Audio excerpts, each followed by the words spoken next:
अब तक आप लोगों ने बहुत अच्छा काम किया है, लेकिन अभी हमें अपनी रैली की तैयारी और पुख्ता करनी चाहिए। बस इतना ही कहना चाहता हूं। अब आप जा सकते हैं। मंजू जी, बहुत अच्छा। अब तो हमारे पास शब्द कम पड़ने लगे हैं आपके काम की तारीफ करने के लिए।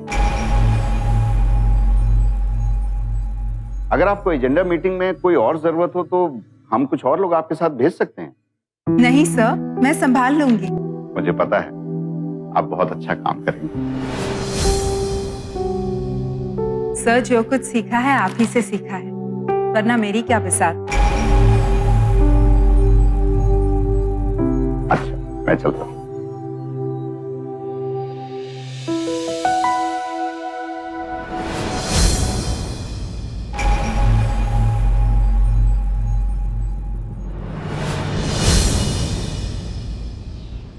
नमस्कार, मैं पूजा गौर सावधान इंडिया यूपी फाइट्स बैक में आपका स्वागत करती हूँ। राजनीति सियासत की बिसात पर शह और मात का वो खेल है जहाँ हर चाल सत्ता को ध्यान में रखकर चली जाती है, और जहाँ बात सियासत और सत्ता की हो रही हो, वहाँ देश के राजनीतिक केंद्र उत्तर प्रदेश को नजरअंदाज करना कैसे मुमकिन है?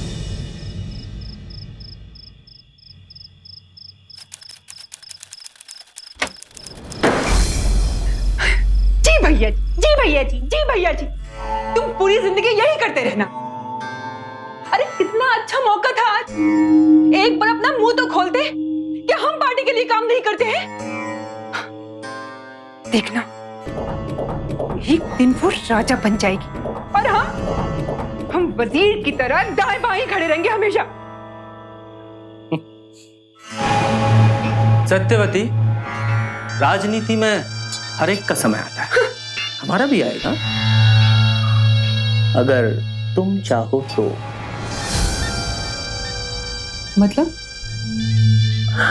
मतलब ये कि तुम भी तो एक औरत हो ना। औरत अगर चाहे तो मर्द को वश में करने के लिए क्या क्या नहीं कर सकती। तुम समझ रही हो ना मैं क्या कह रहा हूं?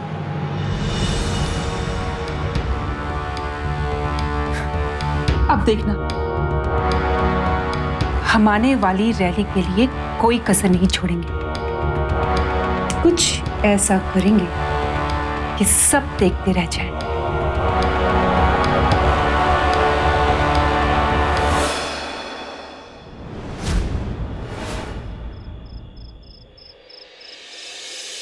भैया जी, भैया जी, हमें आपसे एक जरूरी बात करनी है।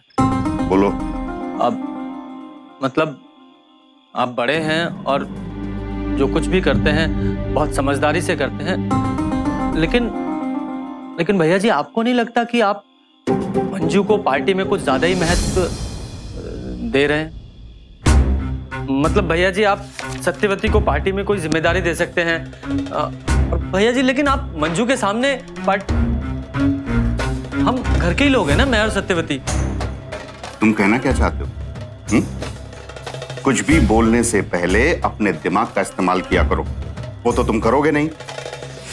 इतनी छोटी सी बात एक छोटे दिमाग वाला ही आदमी कर सकता है। भैया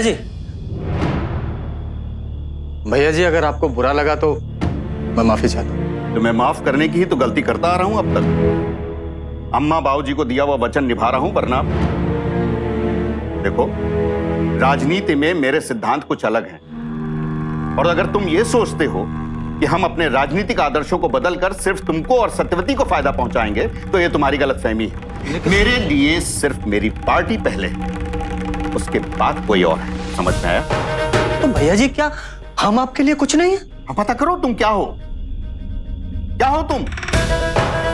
हमें तो अपने मुंह से कहने में शर्म आती है कि तुम कुछ नहीं हो, तुम कुछ नहीं करते हो। तुम्हें अपने भाई होने के नाते पार्टी में रखा, सत्यवती को पार्टी में रखा, ये कम नहीं है। और अब तुम मुझे बताओगे कि पार्टी में किसको महत्व देना है और किसको नहीं देना है। बहुत मेहनत करके यहां तक पहुंचे हैं हम, और आज के बाद तुम अपनी बीवी या किसी और की सिफारिश लेकर मेरे सामने मत आना। समझ गए तुम? समझ गए। जा सकते हो यहां से। अच्छी तरह समझ गए।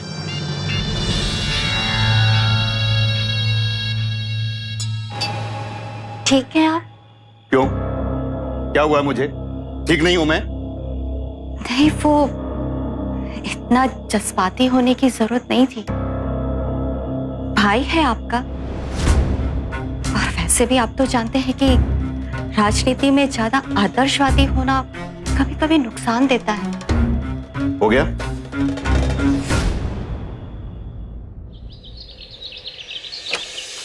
राजनीति का नशा ही कुछ ऐसा होता है भैया, इंसान हवा में उड़ने लगता है।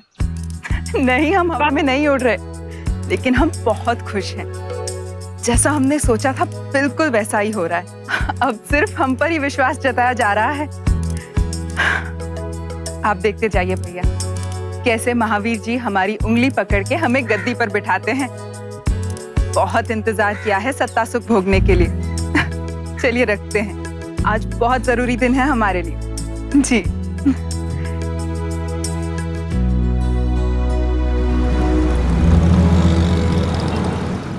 सर आप बिल्कुल फिक्र मत कीजिए, मैंने पूरी व्यवस्था करके रखी। अरे मैडम मैडम मैडम क्या कर रही? भाई साहब, मुझे आपसे बात करनी है मैडम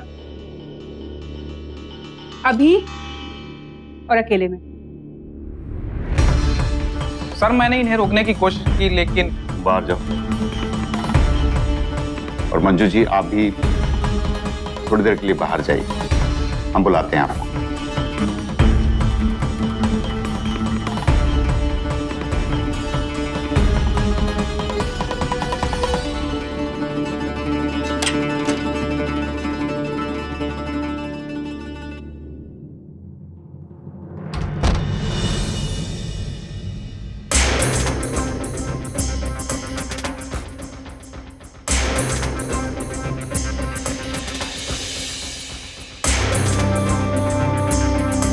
तुम सिर्फ मन लगा के काम करती जाओ, बाकी सब कुछ हमारे ऊपर छोड़ दो। अरे ये सब किसके लिए कर रहे हैं?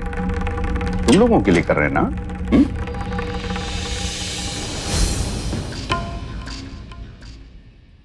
सर अगर आपको टाइम लग रहा हो तो मैं बाद में आ जाऊं? अरे नहीं नहीं मंजू, आओ, हम तुम्हें बुलाने वाले थे। आओ मंजू, हम चाहते हैं कि परसों होने वाली रैली की जो तैयारियां चल रही हैं, उसमें तुम सत्यवती को भी शामिल करो। तुम सीनियर हो पार्टी में, सत्यवती तुमसे कुछ सीखेगी। सर लेकिन रैली की सारी तैयारियां हो चुकी हैं। हाँ तो ठीक है, हमें पार्टी के हर सदस्य को साथ लेकर चलना होगा। अगर सत्यवती कुछ करना चाहती हैं तो उनको एक मौका देना चाहिए।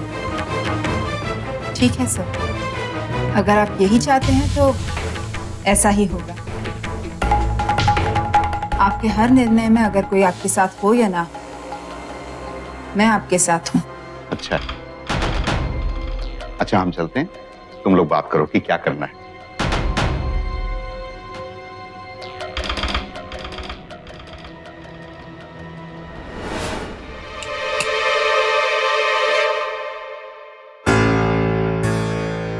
जहां इतना इंतजार किया है, वहां थोड़ा और इंतजार सही चंदन बाबू। छल कपट और स्वार्थ के मंच पर खेलना इतना आसान नहीं होता, लेकिन हम ठहरे पक्के खिलाड़ी। ऐसा बल्ला घुमाएंगे कि राम लक्ष्मण को वनवास के अलावा कुछ नसीब नहीं होगा। फिर आप, हम और कुर्सी।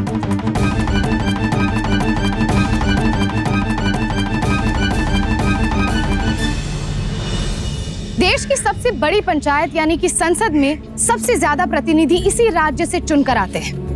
जाहिर है कि राजनीति में इतनी बड़ी भागीदारी की वजह से उत्तर प्रदेश में हमेशा सत्ता संघर्ष और सियासी दांवपेच का बोलबाला रहता है। आज हम फिरोजाबाद शहर में सत्ता संघर्ष की ऐसी साजिश दिखाने जा रहे हैं जिसने पूरे उत्तर प्रदेश के सियासी हलकों में तूफान ला दिया।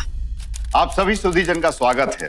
किसी भी पार्टी की लोकप्रियता और सफलता उनके कार्यकर्ताओं पर निर्भर करती है, और मैं अपने पार्टी के कार्यकर्ताओं के काम से बहुत खुश हूं,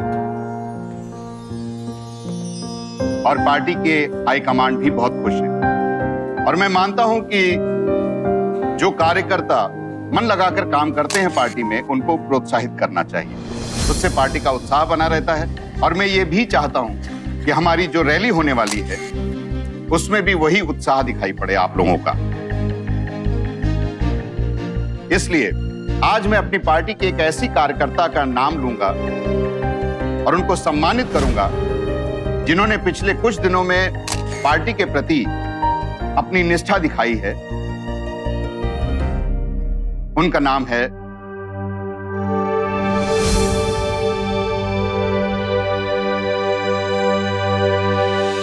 सत्यवती।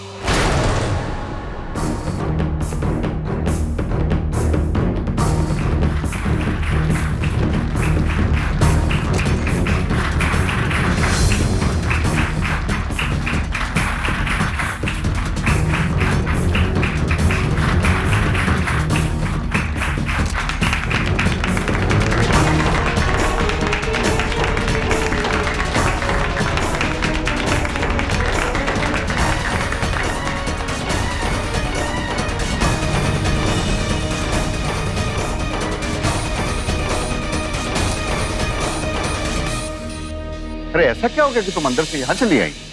अंदर हमारे देखने के लिए बचा ही क्या था? मंजू जी, राजनीति में जो नहीं कहा जाता ना, उसको भी सुन लेना चाहिए। और जिस तलवार में जंग लगी होती है उसका भी इस्तेमाल करना चाहिए। अभी आपको राजनीति में बहुत कुछ सीखना है। चलिए, कल आपसे रैली में मुलाकात है।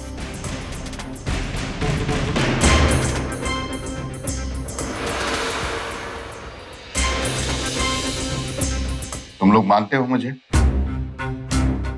जी भैया जी, बिल्कुल। आप हुक्म कीजिए ना भैया जी। तो कल मेरठ कोर्ट में मेरी हियरिंग है, तुम दोनों वहां चले जाओ। बाकी कल रैली का काम मंजू देख लेगी, ठीक है? जी भैया जी।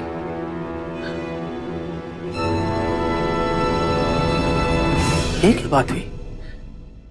हमारी पार्टी ने पिछले चुनाव में वोट परसेंटेज बहुत कम हासिल किया था, लेकिन प्रदेश के कुछ हिस्सों में हमारी पार्टी ने बहुत अच्छा प्रदर्शन भी किया।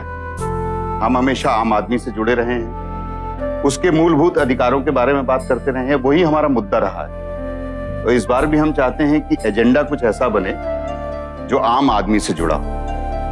हम पद की राजनीति छोड़कर आम आदमी से जुड़े ताकि हम उनका विश्वास जीत सकें। बहुत अच्छी बात। जी, आइए, आप इन दोनों को इस गाड़ी में लेके निकलिए, मैं अपनी गाड़ी से आता हूँ, ठीक है?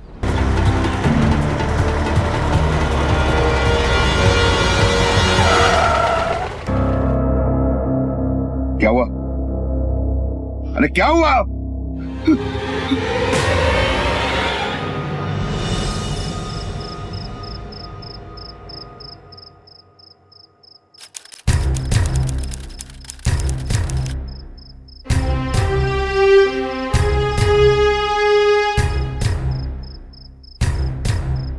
The number you are trying to call is currently switched off. Please try again later. अभी भी फोन स्विच ऑफ आ रहा है। मुझे तो बहुत चिंता हो रही है। चिंता काहे कर रही हैं भाभी? भैया जी कहीं फंस गए होंगे और आज पार्टी रैली थी, कोई जरूरी काम आ गया होगा। ऐसा तो वो कभी नहीं करते। अगर कभी देर भी हो जाती है तो फोन करके बता देते हैं कि आज देर होगी। पर आज अचानक क्यों फोन बंद करने का मतलब? तुम पता लगाओ ना, कहाँ है वो? ठीक है, मंजू जी को फोन लगाते। भैया जी आजकल उन्हीं के साथ तो रहते हैं।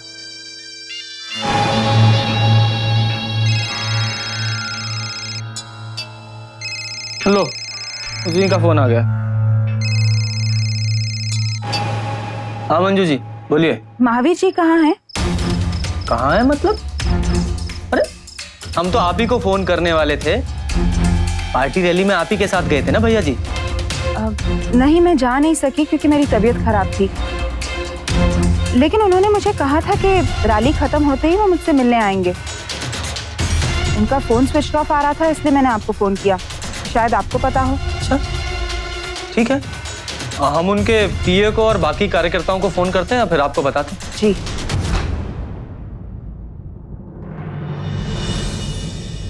महावीर सिंह का अचानक ऐसे हालात में गायब होना बेहद चौंकाने वाला था। जो इंसान राजनीति को सामाजिक सेवा का मंच मानता हो, भला उसके साथ ऐसा क्यों हुआ? राजनीति में दुश्मनी एक आम बात है, लेकिन महावीर सिंह जैसे आदर्श नेता के साथ भला किसी की क्या दुश्मनी हो सकती है? आखिर कौन थे वो लोग और क्या राज था महावीर सिंह की गुमशुदगी का? पुलिस नहीं चलेगी, नहीं चलेगी, नहीं चलेगी। अंधी बहरी पुलिस, अंधा कानून, अंधा कानून, पुलिस प्रशासन, नाकाम पुलिस, नहीं चलेगी, नहीं चलेगी, नाकाम पुलिस, नहीं चलेगी, नहीं चलेगी। देखिए, हम लोग बहुत परेशान हैं। कल से लेके अब तक उनका कोई पता नहीं चला है। कल रैली में गए थे, उसके बाद से गायब हैं। आप लोगों की नाकामी की वजह से अपराध इतना बढ़ गया है कि दिन दहाड़े एक हाई प्रोफाइल नेता का अपहरण हो जाता है। देखिए मैडम, आप भरोसा रखें, हम अपनी कार्रवाई में कोई भी कमी नहीं होने देंगे।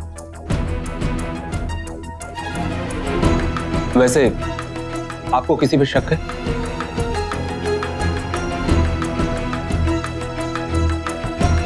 महावीर जी की साफ छवि को देखते हुए इस बात से इनकार नहीं किया जा सकता कि इसमें विरोधी पार्टी का हाथ हो सकता है। महावीर सिंह जी के अपहरण के बाद पूरी पार्टी में सनसनी फैल गई है। महावीर सिंह जी कल अपनी पार्टी एजेंडा मीटिंग खत्म करके रास्ते में आ ही रहे थे कि रास्ते में उनका अपहरण कर लिया गया। इस वारदात को 24 घंटे से भी ज्यादा का समय बीत चुका है, लेकिन पुलिस के हाथ अभी तक कुछ नहीं लगा है। मैं प्रियंका मिन्हास, कैमरामैन दिलीप रावत के साथ। आप इंस्पेक्टर मनीष सिंह से बात कर रहे हैं। भरोसा रखिए, जान लगा देंगे। ओके सर, जय हिंद। आइए। नमस्कार इंस्पेक्टर साहब। नमस्कार। जरूरी था इसलिए बुलाना पड़ा। आप महावीर जी के भाई हो, इतने सालों से उनके साथ। पिछले कुछ दिनों में हुई आपको कोई ऐसी घटना याद है, जैसे कि महावीर जी को किसी से धमकी मिली हो या फिर उनका किसी के साथ झगड़ा वगैरह? नहीं, ऐसा तो कोई नहीं है। भैया जी की तो सबसे बनती थी, सबका भला करने वाले आदमी थे वो। अब यही समझ में नहीं आ रहा उनके साथ ऐसा कौन कर सकता है। हाँ, एक बात हमको बताते हैं, पार्टी एजेंडा की मीटिंग से पहले वो मंजू है ना, उसके साथ उनकी तू-तू में हुई थी। भैया जी बहुत रोष में थे। हमने भैया जी को ऐसे रोष में पहले कभी नहीं देखा। नहीं, हम किसी पे इल्जाम नहीं लगा रहे, बता रहे हैं जो हुआ था। हाँ? बाकी देखिए आप ये कैसी बातें कर रहे हैं इंस्पेक्टर साहब? आप हम पर शक कर रहे हैं? देखिए मैडम, हम तो बस अपनी ड्यूटी कर रहे हैं। हमें तो खुद आश्चर्य हो रहा है कि महावीर जी की किसी के साथ क्या दुश्मनी हो सकती। औरों के लिए वो सिर्फ एक नेता थे, लेकिन हमारे लिए गुरु समान थे वो। इंस्पेक्टर साहब, हम आपसे कुछ छिपाना नहीं चाहते। प्यार करते थे हम उनसे और वो भी प्यार करते थे हमसे, और कहा सुनी किसके बीच नहीं होती। लेकिन इसका ये मतलब नहीं कि हम ऐसा कोई कदम उठाएंगे। हमसे ज्यादा गुस्सा तो वो सत्यवती और बलिराम पर होते थे। उन लोगों ने हमेशा उनके ओहदे का फायदा उठाने की कोशिश की। हमारा यकीन कीजिए इंस्पेक्टर साहब, हम आज जो भी है बस उन्हीं की वजह से है। हम ऐसा कभी नहीं करेंगे, कभी नहीं करेंगे ऐसा। इट्स ओके मैम, आप जा सकते हैं। आपको अपने पति और मंजू जी के संबंधों के बारे में पता है? ये सब झूठ है। मेरे पति ऐसे नहीं है। मंजू को मैं अच्छी तरह जानती हूँ। पार्टी में जगह बनाने के लिए बस यही बोल बोलकर भाई साहब का फायदा उठाया है। चलता हूं, और अगर और कुछ पूछताछ करनी होगी तो मैं फिर आऊंगा।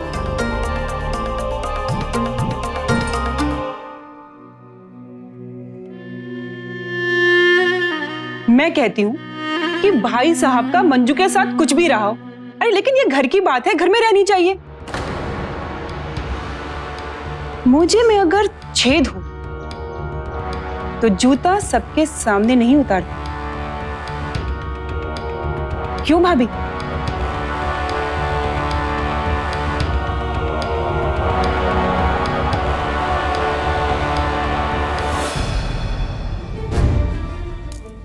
ये सब साले बड़ी ऊंची चीजें करते कुछ है और कहते कुछ। इनके हर बयान का मतलब कुछ ना कुछ उल्टा ही होता है। इन पे भरोसा नहीं किया जा सकता। केस तो सुलझने के बजाय उलझता ही जा रहा है। कहीं इनके सत्ता के चक्रियों में हम अभिमन्यु ना बन जाए। पुलिस तहकीकात की शुरुआती पूछताछ के दौरान मामला सुलझने के बजाय और उलझ गया। शक के कई किरदार महावीर सिंह की गुमशुदगी से जुड़े नजर आ रहे थे।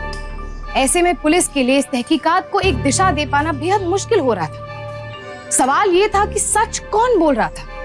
जितने लोगों से पुलिस ने पूछताछ की थी, क्या वो इस केस पर रोशनी डाल रहे थे या फिर कानून को ही गुमराह कर रहे थे?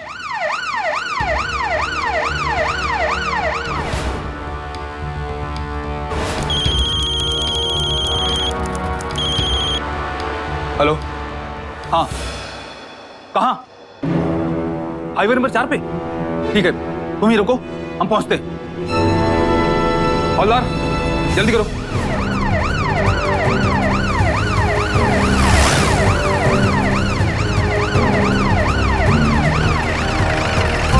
एक मिनट, साइड हो जाइए, साइड हो जाइए आप लोग। अरे हमें अपना काम करने दीजिए। सर, शिनाख्त हो गई है। महावीर सिंह जी की ही गाड़ी है। और ये लाश? सर, ये लाश शायद उनके ड्राइवर की है।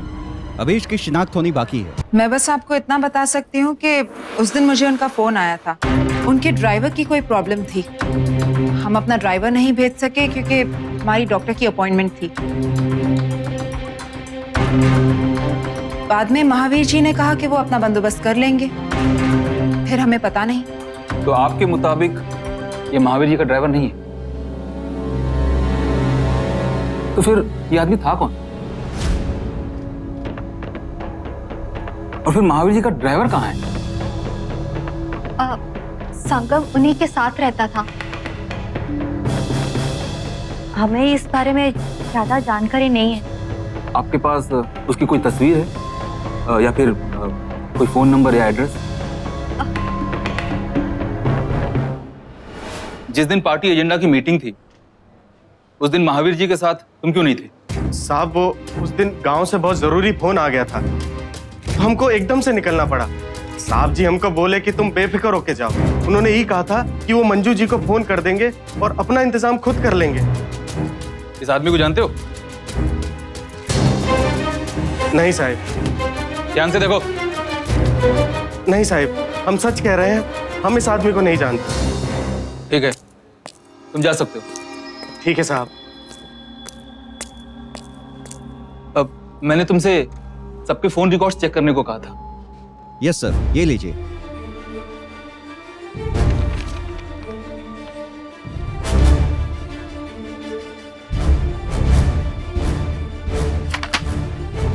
सर, मंजू जी के तो सारे फोन रिकॉर्ड्स क्लीन हैं, लेकिन सत्यवती मैडम का अपोजिशन लीडर चंद्र सिंह जी के साथ बहुत लंबी चौड़ी बातचीत हुई।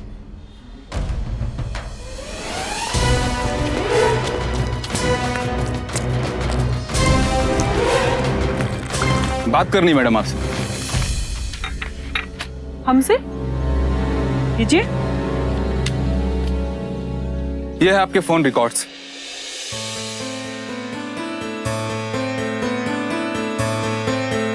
पिछले कुछ दिनों से लगातार आपकी बातचीत हो रही है चंद्र सिंह जी से। जरा हमें भी तो बताइए कि ऐसी कौन सी खास बात हो रही है आप दोनों के बीच? ये क्या बकवास है? चंद्र सिंह वो अपोजिशन पार्टी का लीडर? जी हाँ बलीराम जी, यही तो हम भी समझने की कोशिश कर रहे हैं कि दिन में 5-5 बार इतनी लंबी लंबी इन दोनों के बीच क्या बातें हो रही हैं? इंस्पेक्टर, हम आम खाएं या बेर, इससे आपको क्या फर्क पड़ता है? फर्क तो आपको पड़ने वाला है सत्यवती जी। चंद्र सिंह का बयान है हमारे पास। किशन जी ने बताया है कि उनकी राधा आप ही। जो सत्ता की लालच में अपने पति का इस्तेमाल करते हुए महावीर सिंह जी की गद्दी तक पहुंचना चाहती थी। तुम पे भरोसा करके बहुत बड़ी गलती की मैंने। सत्ता के लालच में तुम इस हद तक गिर जाओगी मैंने सोचा भी नहीं था। अच्छा, हमें सत्ता का लालच और आपको तो जैसे दरबान की नौकरी पसंद है ना? खूब समझते हैं हम। बड़ी सफाई से हमारे कंधे पे बंदूक रख के सही समय का इंतजार कर रहे थे आप कि कब आप ट्रिगर दबाएं और कब आपके भैया जी और हमारा खेल खत्म हो जाए। खेल? हम खेल खेल रहे हैं या तुम खेल खेल रही हो उस अपोजिशन लीडर चंद्र सिंह के साथ मिलकर? कहाँ है भैया जी? क्या किया है भैया जी के साथ? कहाँ है भैया जी? कोई बात नहीं, वो तो हम पता लगा लेंगे कि महावीर जी कहां पे है। चले, ले चलो इन्हें।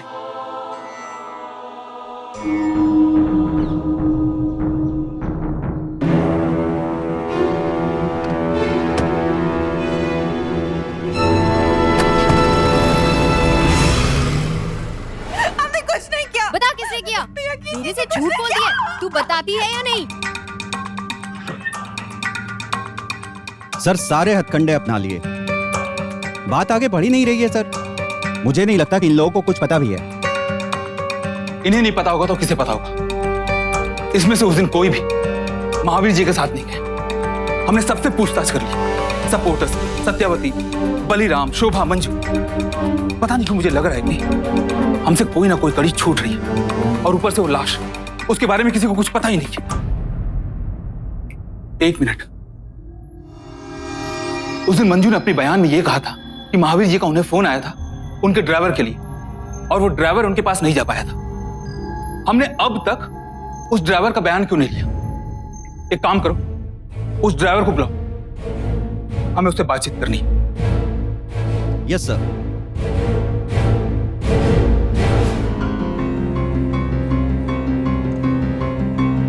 रैली वाले दिन मैडम को तो डॉक्टर के पास लेके गया था ना? किस डॉक्टर के पास? आप वो पता नहीं तो नहीं सब हम कहीं लेके नहीं गए था। इस आदमी को जानता है? देखा इसे कहीं? हाँ साहब, एक आध बार मैडम के घर पे देखा था साहब। मंजू मैडम के जो भाई है ना सुधीर सर, उनके साथ ये आया था। रैली वाले दिन आखिरी बार देखा था इसको। अब ये सुभाष कौन था और सुधीर कौन था? और इन दोनों का महावीर सिंह की गुमशुदगी से क्या लेना देना था? महावीर सिंह की गाड़ी से सुभाष की लाश का मिलना आखिर किस ओर इशारा कर रहा था? लगातार उलझते इस मामले में पुलिस की तहकीकात जितनी गहरी होती जा रही थी, अंधेरा उतना ही बढ़ता जा रहा था। लेकिन पुलिस ने भी इस केस की तह तक जाने की ठान ली थी। आखिर ऐसे में कोई भी गुनहगार पुलिस की गिरफ्त से आखिर कब तक बच पाता? माननीय मंजू मिश्रा जी, आप हमें ये बताइए, जब हमने आपको सुभाष की तस्वीर दिखाई तो आपने हमसे सच क्यों नहीं कहा? देखिए इंस्पेक्टर, मैं कोई बात नहीं, ठीक। आप अपने ड्राइवर राजू को तो जानती है ना? राजू? चौंकिए मत। अगर आप चाहती हैं कि हम आपके औहदे का लिहाज करें तो आप सब कुछ सच सच बता दीजिए। पार्टी की इतनी जरूरी रैली से ठीक पहले अचानक आपकी तबीयत खराब हो, और इस हद तक खराब हुई कि आपके चहेते गुरुजी, जिनसे आप बहुत प्यार करती थी, आप उनके लिए ड्राइवर तक नहीं भेज पाए ताकि उस ड्राइवर के साथ आप डॉक्टर के पास जा सकें। आपके ड्राइवर ने तो हमें यह बता दिया कि आप डॉक्टर के पास नहीं गई। और इससे भी बड़ी चीज जो हमें बहुत परेशान कर रही है वो है ये, महावीर जी की गाड़ी से आपके भाई के साथ काम करने वाले एक आदमी सुभाष की लाश मिली। उसे भी आपने पहचानने से साफ इनकार कर दिया, और उस ड्राइवर ने उस लाश को भी पहचान लिया। सब कुछ ठीक चल रहा था आपके सस्पेंस थ्रिलर में, लेकिन ऐन मौके पे आपके ड्राइवर ने अपनी जुबान खोल दी।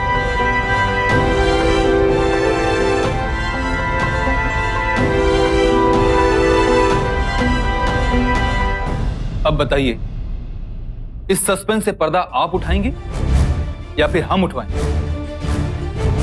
बोलो, बताइए, कहां है महावीर सिंह? इस प्लान में कौन कौन था आपके साथ? कहाँ है महावीर जी? आपको सच बताना ही पड़ेगा। कहाँ है महावीर जी? महावीर जी, मैंने ही अपने भाई सुधीर के साथ मिलकर मरवा दिया उन्हें।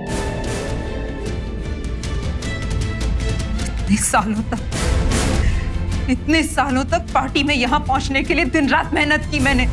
एक एक सीढ़ी चढ़कर यहाँ पहुंची थी मैं। महावीर को खुश करने के लिए क्या क्या नहीं किया था मैंने। गुड, बहुत अच्छा काम कर रही हैं आप मंजू जी। मैं पार्टी हाईकमांड से इस बार सिफारिश करूंगा आपकी कि आपको युवा नेताओं की लिस्ट में से एमएलए का टिकट दे दें। सब आप ही की वजह से हो रहा है सब। हम तो बस यही चाहते हैं कि हम हमेशा आपको खुश रखें। मंजू जी, मैं शादीशुदा हूं और मैं अपने पार्टी के कार्यकर्ताओं के सिर्फ काम से खुश होता हूं। आपको ये सब करने की कोई जरूरत नहीं। मुझे माफ कर दीजिए सब, मेरा ये मतलब नहीं था। कोई बात नहीं, आप जा सकते हैं। उस दिन के बाद मैंने महावीर जी का दिल जीतने के लिए एक नया रास्ता अपनाया। मैंने दिन रात मेहनत की, पार्टी और महावीर जी की नजर में अपनी छवि बनाई और फिर धीरे धीरे मैंने महावीर जी का दिल जीत लिया और उनका दाहिना हाथ बन गई। मंजू जी, हमें अपनी पार्टी की जगह बनानी है आम लोगों के दिलों में, और उसके लिए हमें ऐसा लगता है कि अपनी पार्टी की पहली रैली जिन्ना बाजार से शुरू करनी चाहिए। क्या कहते हैं आप? सब रॉफ चौक से शुरू करें तो बेहतर हो सकता है। वहाँ आसपास 4-5 कॉलेजेस हैं। पहली रैली वहाँ से हुई तो हमें विद्यार्थियों का अच्छा सपोर्ट मिल सकता है, अगर आप सही समझें तो। इसमें सही समझना क्या है, बिल्कुल ठीक कह रही हैं आप। और आपको इस रैली के लिए कोई भी मदद चाहिए हो तो आप मुझे बताइएगा। सारी चीजें सही जा रही थी। महावीर जी ने आंख बंद करके मुझ पर विश्वास करना शुरू कर दिया था और अब धीरे धीरे मुझे यकीन हो गया था कि इस बार महावीर जी मुझे ही एमएलए का टिकट दिलवाएंगे। उस दिन तुम सिर्फ मन लगा के काम करती जाओ, बाकी सब कुछ हमारे ऊपर छोड़ दो। अरे ये सब किसके लिए कर रहे हैं? तुम लोगों के लिए कर रहे हैं ना? सर, अगर आपको टाइम लग रहा हो तो मैं बाद में आ जाऊं। उस दिन महावीर जी ने मुझे कहा कि मैं सत्यवती को रैली में सम्मिलित करूं। मैंने उनका कहा मान लिया, लेकिन फिर जो हुआ उसके बाद। अरे ऐसा क्या हो गया कि तुम अंदर से यहाँ चली आई? अंदर हमारे देखने के लिए बचा ही क्या था? क्या मतलब, मैं समझा नहीं। मैं आपको एक आदर्शवादी नेता समझती थी जो अपने रिश्तों को अपने काम से अलग रखता है, लेकिन सत्यवती को इस तरह मेरे काम का श्रेय देकर आपने ठीक नहीं किया। आपने साबित कर दिया कि खून खून होता है। इसके लिए मैं आपको छोड़ूंगी नहीं सर।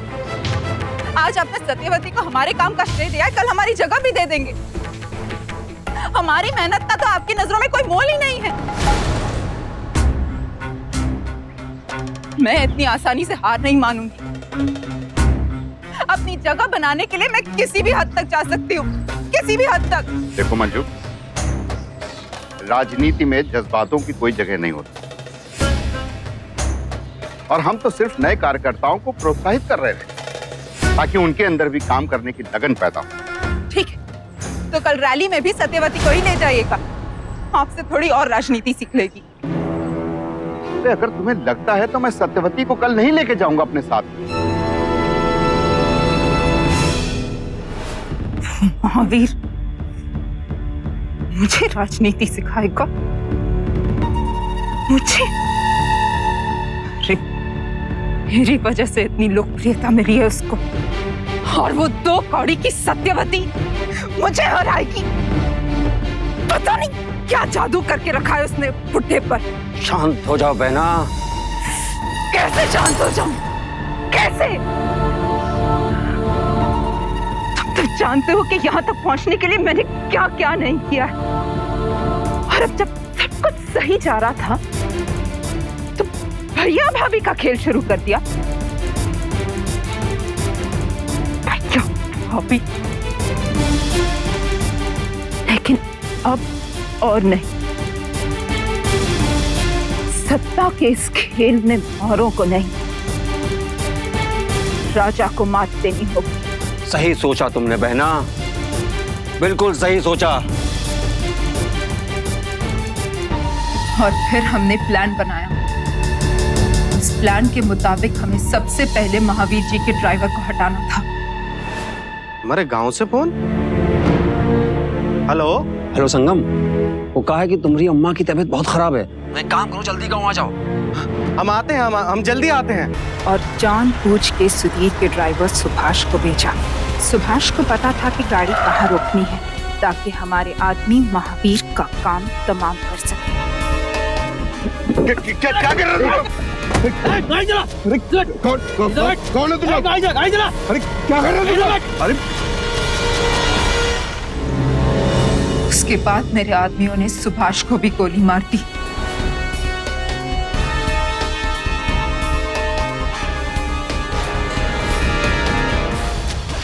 ताकि हमारा आखिरी सबूत भी मिट जाए। और फिर महावीर की लाश को जंगल में फेंकवा दिया।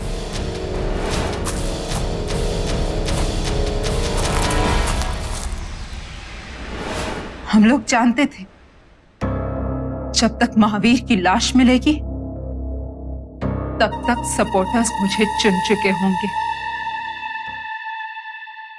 लेकिन आपके ड्राइवर राजू ने अपनी जबान को जल्दी ही खोल दी।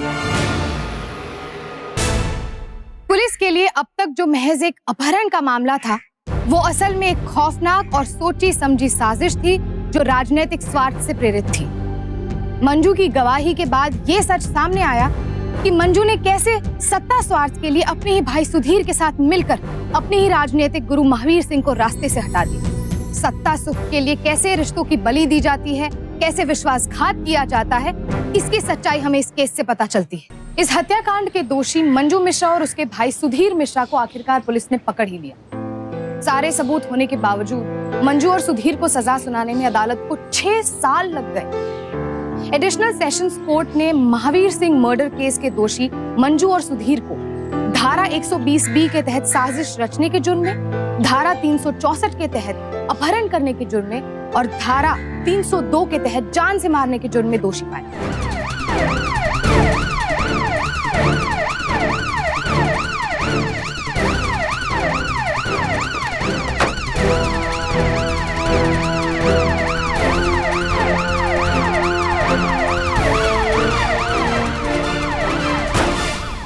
अदालत ने 27 जुलाई 2009 को मंजू मिश्रा और सुधीर मिश्रा को उम्र कैद की सजा सुनाई। सावधान इंडिया यूपी पुलिस के जज्बे को सलाम करता है, जिसने बड़ी जिम्मेदारी से इस हाई प्रोफाइल केस का पर्दाफाश किया।